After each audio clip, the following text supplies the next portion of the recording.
Hello and welcome to study IQ. मैं दिव्यांशी और आज मेरे साथ इस इंटरव्यू सेशन में जुड़ी है बिहार से श्वेता प्रिया जी, जिन्होंने IBPS PO, RRB PO, IBPS clear तीनों ही एग्जामिनेशन 2021 में क्लियर किया है। चलिए सीधी बात करते हैं श्वेता से और जानते हैं उनका सफर ना बल्कि एक बल्कि 3 एग्जामिनेशन क्लियर करने तक का। Welcome Shweta and lots of congratulations. Thank you ma'am, thank you. Shweta, आपने 3 एग्जामिनेशन क्लियर किया है, लोग एक एग्जामिनेशन क्लियर करते हैं, तो हाउ डू यू फील कि तीन तीन एग्जामिनेशन एक ही रो में? यस मैम, ये 3 एग्जामिनेशन क्लियर करने का एक रीजन ये है कि शायद मेरी प्रिपरेशन उस लेवल तक पहुंच गई थी, जिस कारण जब मैं एक वक्त था कि एक भी एग्जाम क्लियर नहीं हो पाता था और अब 3-3 4-4 एग्जाम क्लियर हो पाते हैं। तो बिल्कुल, यानी कि जो स्ट्रैटेजी रही है वो इतनी सटीक थी कि हम कहते हैं ना, एक निशाना मारा और 3 जगह लगा। तो वही उसी स्ट्रैटेजी पे हम बात करेंगे कि कैसे हाँ यस मैम। इवॉल्व हुई स्ट्रैटेजी। आपने जैसे कहा कि पहले एक भी नहीं क्लियर होते थे और अब इस स्टेज पे आके पहुंची है कि 3-3 4-4 एग्जामिनेशन क्लियर होता है। लेकिन श्वेता, उससे पहले आप थोड़ा सा अपने बारे में बताएं, अपने क्वालिफिकेशन, एजुकेशनल क्वालिफिकेशन के बारे में। यस मैम, मैं तो बिहार स्टेट के मुजफ्फरपुर डिस्ट्रिक्ट से एक छोटे से गांव से बिलोंग करती हूँ और मेरी जो प्रारंभिक पढ़ाई हुई है वो बिहार बोर्ड से ही हुई है और ग्रेजुएशन मैंने यहाँ मोतिहारी से कंप्लीट किया है। उसके बाद मैं कंपटीशन की तैयारी में ही लग गई। तो मैं कंपटीशन की तैयारी में 2017 से हूँ। तो पहले मैं एसएससी की तैयारी करती थी क्योंकि मैंने ग्रेजुएशन अपना 2019 में कंप्लीट किया, तो बैंकिंग ग्रेजुएशन के बाद ही ऑप्शन मिलता है। तो मैं एसएससी की प्रिपरेशन कर रही थी, तो वो तो टाइम टेकिंग होता है। तो 17 और 18 में मैंने दिया, तो 19 और 20 में उसके रिजल्ट है जिसमें मैं मेरिट में कुछ मार्क्स से रह गई। तब मैंने अपना मूड स्विच किया और मैं बैंकिंग की तरफ गई। तो मैंने 2020 में एक एग्जाम दिया जिसमें मैं मेरिट्स में नहीं बन पाई। प्री और मेंस तो मैंने क्लियर कर लिया बट मेरिट नहीं बन पाया। फिर 2021 में मैं उससे ज्यादा और मेहनत की, जिसमें मुझे कुछ स्ट्रैटेजी चेंज करने पड़े, तब मैं 2021 में मैंने क्लियर किया। श्वेता, बहुत सारे लोग ये कहानी जो आपकी है उससे रिलेट कर पाएंगे कि पहले वो एसएससी की तैयारी करते थे, but since SSC so much time taking process, अगर हम उसको कहें 3 साल में उसका रिजल्ट आता है। अगर हम 2019 एसएससी की बात करें तो अभी 2022 में आया है, तो definitely it's a very time taking process. और इसी कारणवश बहुत सारे लोग बैंकिंग की तरफ शिफ्ट हो जाते हैं, जैसे आप भी हो। श्वेता, 2020 में things didn't work out in your favour, जिसकी वजह से आपने कुछ चीजें चेंज की। तो क्या पहले गलतियां थी और कैसे सुधारा, हम उस पर बात करेंगे। मैंने कुछ स्ट्रैटेजी चेंज की। सबसे पहले तो लॉकडाउन 2020 में आया, वो मे बी स्टूडेंट्स के लिए एक बहुत अच्छा मौका मिला, जिसको कहते हैं ना कि अवसर मिला। वो हम लोगों के लिए एक अवसर हो गया जिसमें हम लोग घर बैठे बैठे आसानी से पढ़ पाए। और इसका सारा क्रेडिट ऑनलाइन एजुकेशन को ही जाता है, क्योंकि हम लोग इस एरिया से बिलोंग करते हैं जहाँ पे हमारे पास बेस्ट अपॉर्चुनिटीज नहीं है कोई भी स्टडी करने के लिए। तो इसके लिए हम लोग ऑनलाइन एजुकेशन को ही पूरा क्रेडिट देते हैं और यूट्यूब चैनल के माध्यम से फ्री में भी जो भी हमारे पास कंटेंट मौजूद होते हैं वो भी, और पेड अप कोर्स जिसमें मैं डॉक्टर गौरव सर को करेंट अफेयर्स के लिए तो मैं पूरा गौरव सर पे ही डिपेंड थी, और मैं जो डिपेंड थी उसका मुझे बहुत ज्यादा फायदा भी मिला, ऐसा कर सकती हूँ। क्योंकि वो करंट अफेयर जो होता है गेम चेंजर एग्जाम में, बैंकिंग में खासकर। एसएससी में तो वो बहुत कम क्वेश्चंस होते हैं, 7 to 8 क्वेश्चंस आते हैं करंट अफेयर से, लेकिन बैंकिंग में 40 क्वेश्चंस में 30 से 32 क्वेश्चन तो करंट अफेयर्स के ही होते हैं। और वो सारे मैं गौरव सर से ही वो सारे क्लियर कर पाई हूँ, सिर्फ और सिर्फ उन्हीं के कारण। और गेम चेंजर पार्ट, क्योंकि मेरिट में आना, मुझे ऐसा लगता है कि बाकी सारे पोर्शंस तो कर लेते हैं लोग, लेकिन करेंट अफेयर्स एक महासागर है जिसको क्रैक करना बहुत मुश्किल है, जिसके लिए मैं उनके स्ट्रैटेजी को ही अपनाई।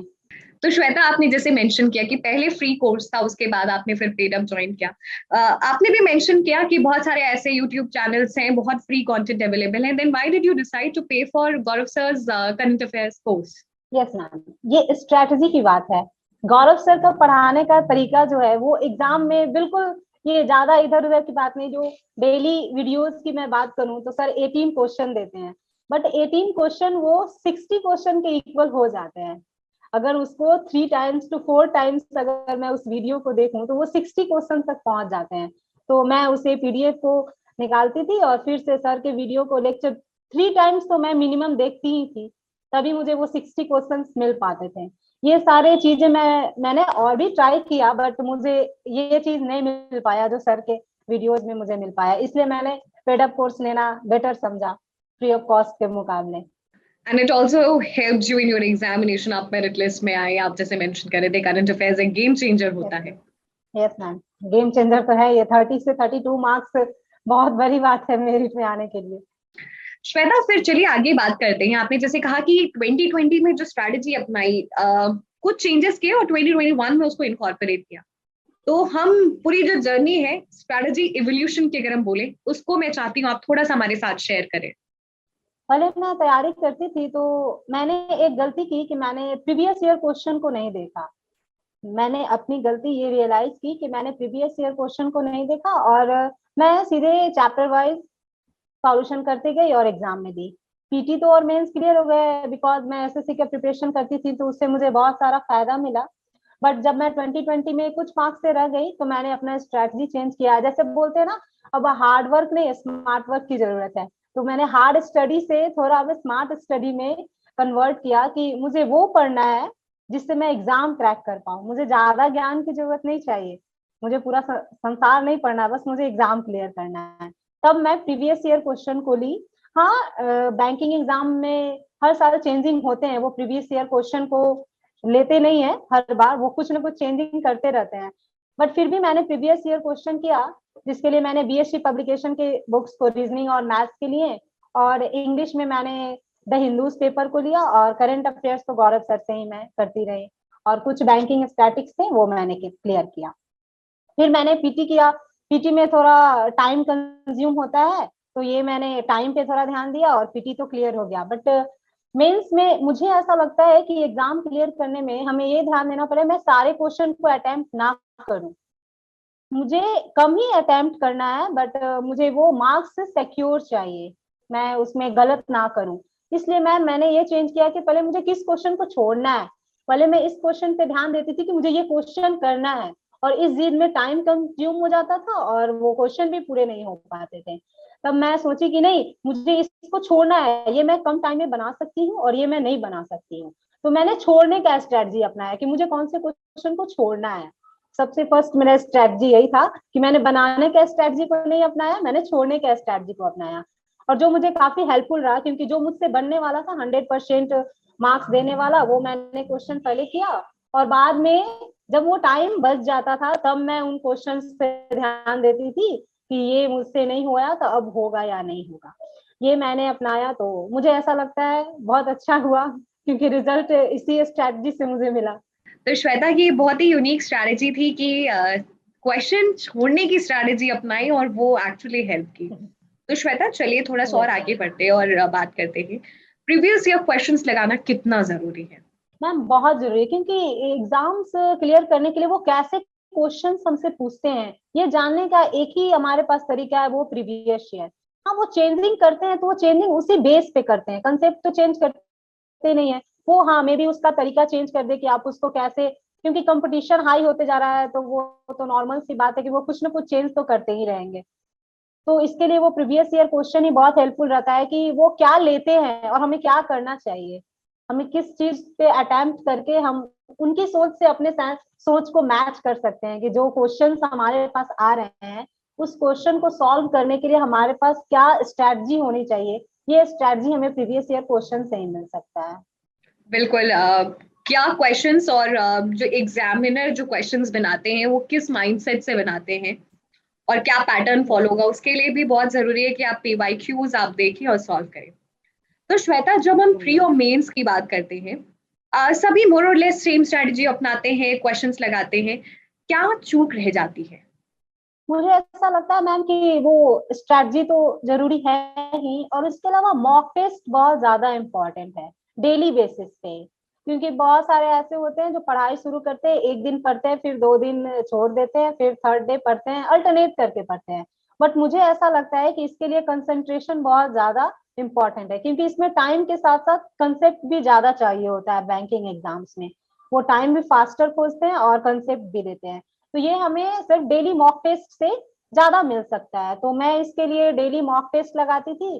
एक पीटी का और एक मेंस का। ऐसा नहीं कि पीटी क्लियर करने के बाद तब हम मेंस के प्रिपरेशन पे लगेंगे तब, क्योंकि वो टाइम बहुत कम मिलता है हमें। 15 to 20 डेज का टाइम देते हैं रिजल्ट के बाद मेंस के एग्जाम के लिए, उसमें मेंस का प्रिपरेशन हो नहीं सकता है। तो एक ही साथ रोज मैं मॉर्निंग में पीटी का मॉक लगाती थी और इवनिंग में मेंस का। और जितना टाइम मुझे मॉक लगाने में लगता था उतना उससे ज्यादा टाइम मुझे उसके रिवीजन में लगते थे, कि मुझसे क्या गलती हो रही है इस मॉक में जिसके कारण मैंने स्कोर गेन किया या नहीं किया, किस क्वेश्चंस में मुझे टाइम ज्यादा लगे, किस क्वेश्चन में मैं कम टाइम लगा के इसे सॉल्व कर सकती हूँ या नहीं कर सकती हूँ। इस चीज पे ज्यादा फोकस होना पड़ता है, इसके बिना नहीं हो पाएगा, मुझे ऐसा लगता है। Fair enough, very very valid point. Shweta, ये तो हमने बात कर ली। एक माइंडसेट होता है एग्जामिनेशन देने का, और जो प्री और मेंस के बीच जो बीच का समय रहता है, उसको किस तरीके से जुडिशियस वे में उसको यूटिलाइज करना चाहिए। प्री और मेंस के बीच में हमें कुछ नया नहीं करना है, हमने जो पढ़ा है बस उसी को पढ़ना है। क्योंकि कुछ नया पढ़ने पे हमारे दिमाग पे ये प्रेशर पड़ने लगता है, ये तो मुझे याद ही नहीं है, मैं एग्जाम में जाऊंगी अगर ये पूछ दिया तब तो ये क्लियर ही नहीं होगा, ये अंदर सा एक डर सा हो जाता है। इसलिए हमें उस एग्जाम के पहले ही जितने प्रिपरेशन है वो बहुत ज्यादा है, उससे ज्यादा हम लोगों को नहीं करनी है। बस जितना हम लोगों ने प्रिपरेशन किया है उसे बस रिवाइज करते हैं उस पीरियड में, क्योंकि 15 to 20 डेज होते हैं, उसमें कुछ नया सीख कर हम कुछ ज्यादा गेन कर नहीं सकते हैं। जो हम लोगों ने किया है अगर उसको रिवीजन करें तो मे बी हम उससे ज्यादा गेन जरूर कर सकते हैं। श्वेता, ये तो हमने प्री मेंस की बात कर ली और काफी वैल्यूएबल इनपुट्स आपने दिए हैं। अब हम थोड़ा सा पर्सनालिटी टेस्ट इंटरव्यू पे आते हैं। कैसा एक्सपीरियंस था। बहुत अच्छा रहा। मैंने 4 टाइम्स इंटरव्यू दिया, मैंने लास्ट ईयर 2020 में भी दिया था और इस ईयर भी मैंने इंटरव्यू दिया। बहुत अच्छा रहा इंटरव्यू। ऐसे बच्चे को लगता है कि वो बहुत ज्यादा मतलब ज्यादा प्रेशर ले लेते हैं, इंटरव्यू है ऐसा कुछ बट होता नहीं है। ऐसा कुछ नहीं होता, वो क्योंकि वो हमारी पढ़ाई तो ऑलरेडी पीटी और मेंस में जान चुके हैं, वो बस हमसे ऐसा समझिए कि हाँ हम लोग कैसे बात करते हैं, वो हम लोग का कम्युनिकेशन स्किल मेनली वो ट्राई करते हैं। ऐसा नहीं है कि मैंने भी क्वेश्चंस में 30 to 35 क्वेश्चन मुझसे पूछे गए थे इंटरव्यू में, बट मैंने 5 to 6 क्वेश्चन का आंसर नहीं दिया, बट मुझे इंटरव्यू में उन्होंने 90 मार्क्स दिए। वो क्वेश्चन मैंने नहीं क्लियर किया लेकिन मुझे 90 मार्क्स मिले, तो मुझे ऐसा लगता है कि उसके लिए क्वेश्चन का आंसर करना ज्यादा जरूरी नहीं है, बस उसके लिए कम्युनिकेशन स्किल अच्छा होना चाहिए ताकि हम उनसे कैसे बात कर सकते हैं। और मुझे ऐसा लगता है, मैं बाकी लोगों को ये बताना चाहूंगी कि इंटरव्यू में हम उनसे, जो भी हमारे पैनल्स मेंबर्स होते हैं उनसे हम अपनी मर्जी से भी क्वेश्चन ले सकते हैं कि वो हमसे क्या क्वेश्चन पूछे उनके माइंडसेट के हिसाब से। क्योंकि वो जब हमारा क्वेश्चन पूछे हमसे, इंट्रोडक्शन ले, उसमें मैंने जो जो इंट्रोडक्शन में मैंने जो अपना इंट्रोडक्शन तैयार करके किया था, तो मैंने जो जो क्वेश्चन उसमें बोला था, जो बातें बोली थी फैमिली के बारे में, अपने स्टडी के बारे में, अपने एम्बिशंस के बारे में, अपने हॉबीज के बारे में, वो उसी चीज से रिलेट करके मुझसे क्वेश्चन पूछते चले गए। उसी में मैंने जैसे जैसे रिप्लाई किया वैसे वैसे वो लेते चले गए। तो इंटरव्यू कुछ बहुत, मुझे ऐसा लगता है कि इंटरव्यू कुछ बहुत ज्यादा नहीं है, उसमें आसानी से मार्क्स गेन किया जा सकता है। मैं लास्ट टाइम 2020 में दी थी तो फर्स्ट टाइम था इंटरव्यू, तो वो तो मैं बहुत ज्यादा घबरा गई थी, तो वो मैं ज्यादा आंसर कर नहीं पाई थी और मैं ठीक से बोल भी नहीं पा रही थी। बट 2021 में मैं प्रिपेयर होके गई थी, क्योंकि फर्स्ट टाइम मुझे पता था कि नर्वसनेस हो जाता है, तो मैं सेकेंड टाइम उस नर्वसनेस को आने नहीं दी और बहुत अच्छा इंटरव्यू गया मेरा। श्वेता, कोई ऐसा वाक्य इंटरव्यू से जो आप हमेशा याद रखेंगे। ऐसा बहुत सारे क्वेश्चंस थे, जैसे उन्होंने मुझसे पूछा कि आप एक गाना गा सकती हो, मैंने अपने हॉबीज में बताया कि मैं गाना गा सकती हूँ, तो वो मैं अपने जो भी मैं स्ट्रेस में होती हूँ तो मैं अपने स्ट्रेस को दूर करने के लिए मैं गाना ही गाती हूँ।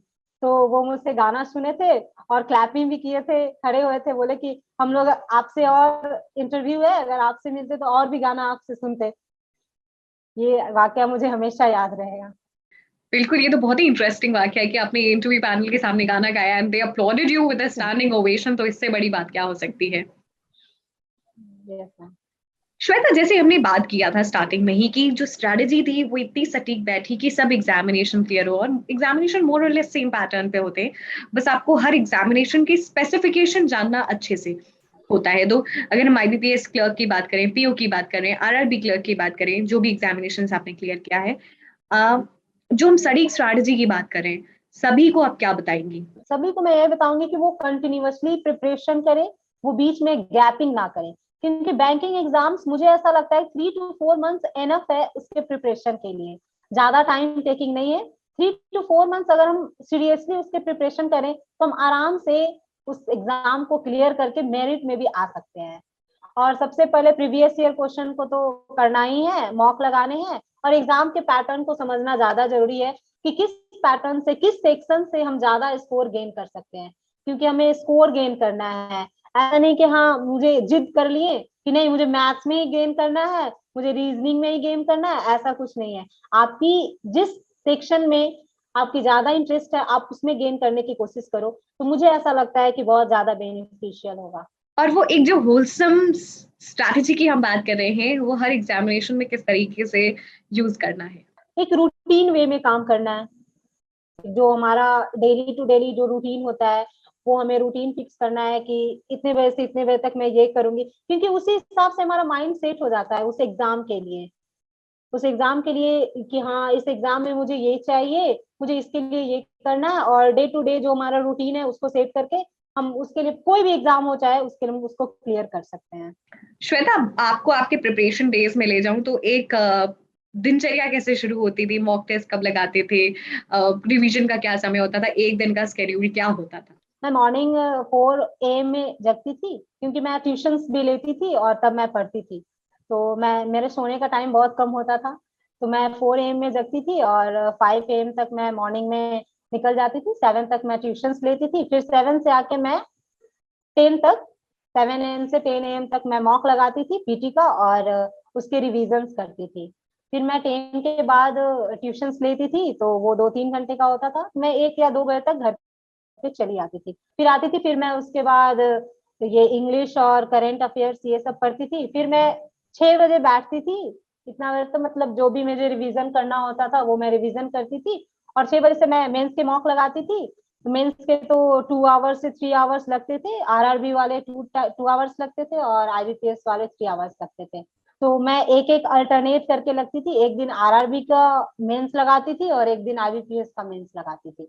तो वो 2 आवर्स, और उसके लिए मुझे फिर 2 आवर्स चाहिए होते थे रिवीजन के लिए, तो 10 to 11 तक मैं ये रिवीजन करती थी। फिर अपना खाना पीना खाया, फिर 12 o'clock तक मैं बेड पे जाती थी, फिर 1 आवर मैं जो जो दिन में पढ़ती थी उसको एक बार ओवरव्यू लेती थी कि मैंने दिन में आज क्या क्या पढ़ा, फिर 1 बजे मैं सो जाती थी। सो श्वेता, बहुत सारी चीजें आपने शेयर की, बहुत ही वैल्यूएबल इनपुट्स आपने दिए, और बहुत सारे लोग, मुझे लगता है, they will be benefited from this. So thank you so much, Shweta, for joining us and sharing all your experiences and insights from your journey. पूरी टीम की तरफ से ढेर सारी शुभकामनाएं, आप आगे बढ़े, more power to you.